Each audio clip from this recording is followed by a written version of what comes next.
Hey, what's up, guys? Sean here with Blue Ridge Silverhound. Hope everyone's having a great start to your day. In this video, I want to talk about a fabled, extremely rare U.S. coin that the Mint had produced back in 1999. I'm willing to bet probably 99% of you have never heard of this coin or even I don't know. I don't know. I mean, there have been a number of extremely rare errors and varieties and one-off kind of transitional coins that have been produced over the course of the last 25 years.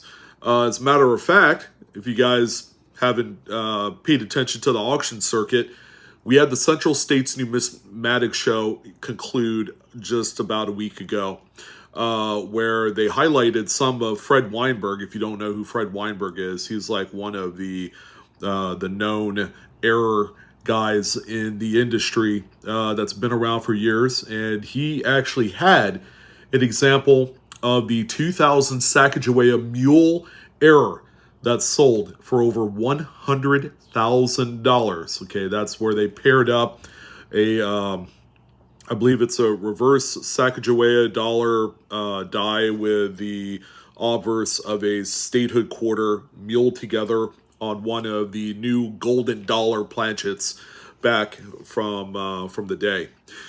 Yeah, that was a pretty incredible sale. That's one of those kind of like fabled coins that exist out there that's worth life-changing money.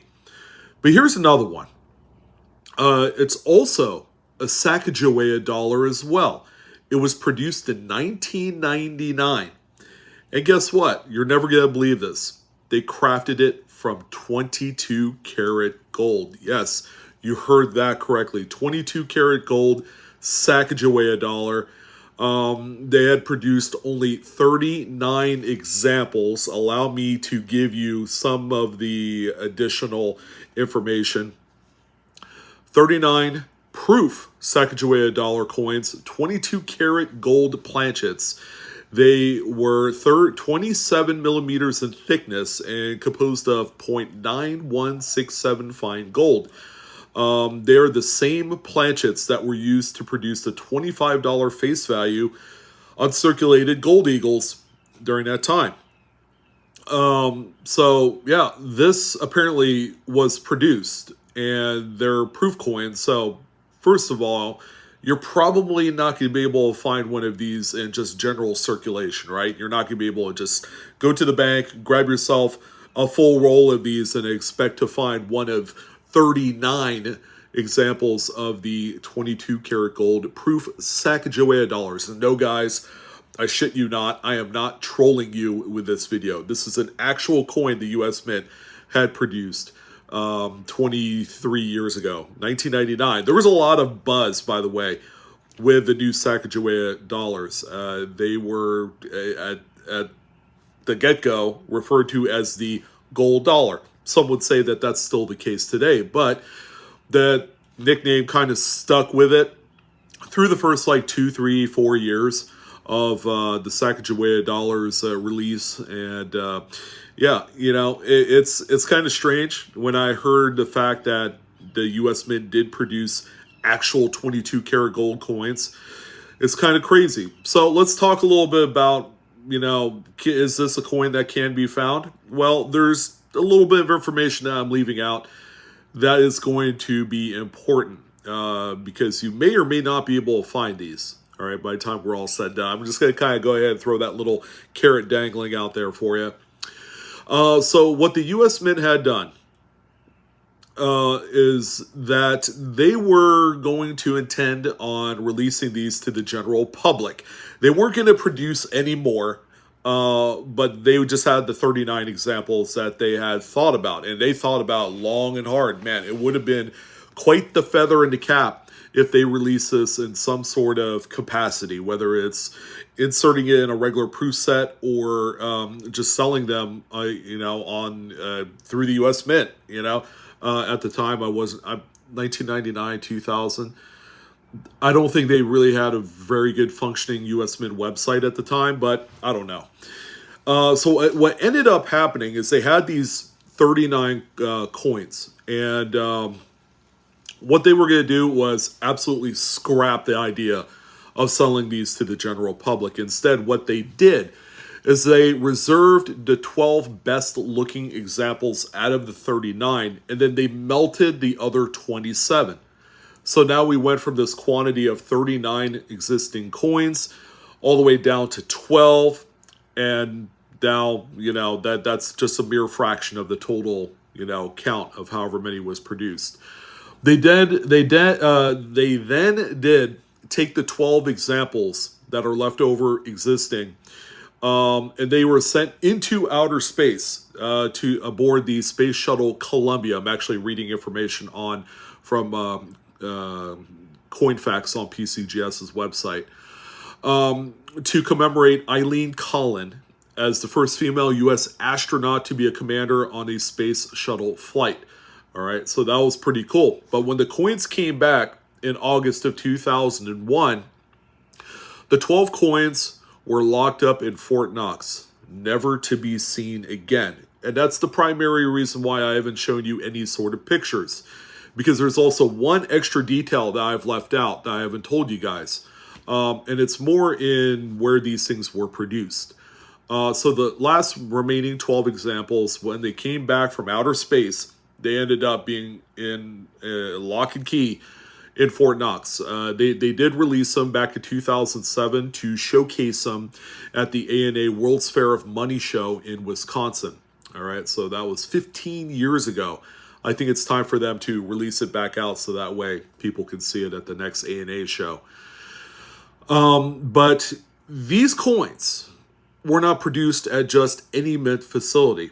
Okay, they weren't produced in Philadelphia. They weren't produced in Denver. And because they're proof coins, some would say that they should have been, probably produced in San Francisco. That was not the case for these coins. They were actually produced at West Point. So the 12 remaining survived examples will showcase 2000 with a letter W underneath the date, just kind of showing exactly where they were produced. And this really does make a lot of sense because the West Point Mint is generally known for bullion production, both on the silver side, but also gold, platinum, and palladium.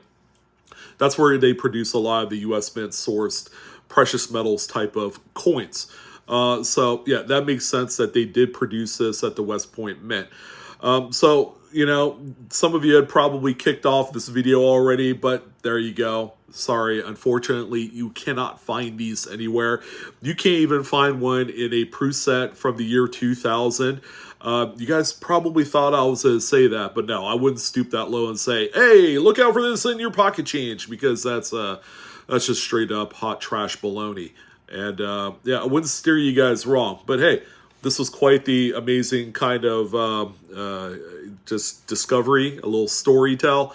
Now, I had mentioned that these have a value of over $100,000. Now, based off of PCGS price guide values, they had set a what I feel like is a very conservative value of $150,000 in a Proof 69. More than likely, they're never going to get graded by PCGS. I believe they're just raw. They're raw and sitting in Fort Knox even today. But yeah, that's a pretty interesting story. One in which that I'm sure will come up in some other story later on in life. You just never know. Maybe the U.S. Mint will actually, maybe this could be a precursor to what could be a very epic circulation rarity idea, producing maybe, a future coin on gold and then releasing it into the wild in circulation the same way that they released the 2019 and 20 West Point Mint quarters. And that's really kind of like the big reason why I wanted to bring this up, is that it allows us to kind of captivate a little bit of imagination of what the possibilities can kind of foretell by the U.S. Mint. I mean, they have the ultimate power to do whatever they want, and I wish they would take a leap of faith and do something absolutely amazing here in the near future. Maybe they'll do it for the 250th anniversary of the nation's, kind of like I forgot what the name of the quarter was for 250th anniversary. It's not bicentennial.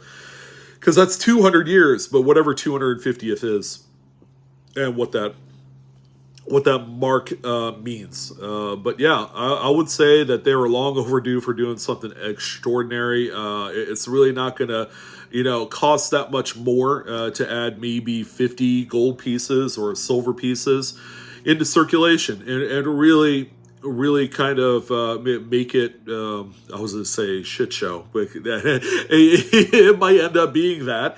But it's going to be a very celebrated event where people are actually going to pay attention to the coins that come out of circulation. But hey, that's a pretty neat story, don't you guys think?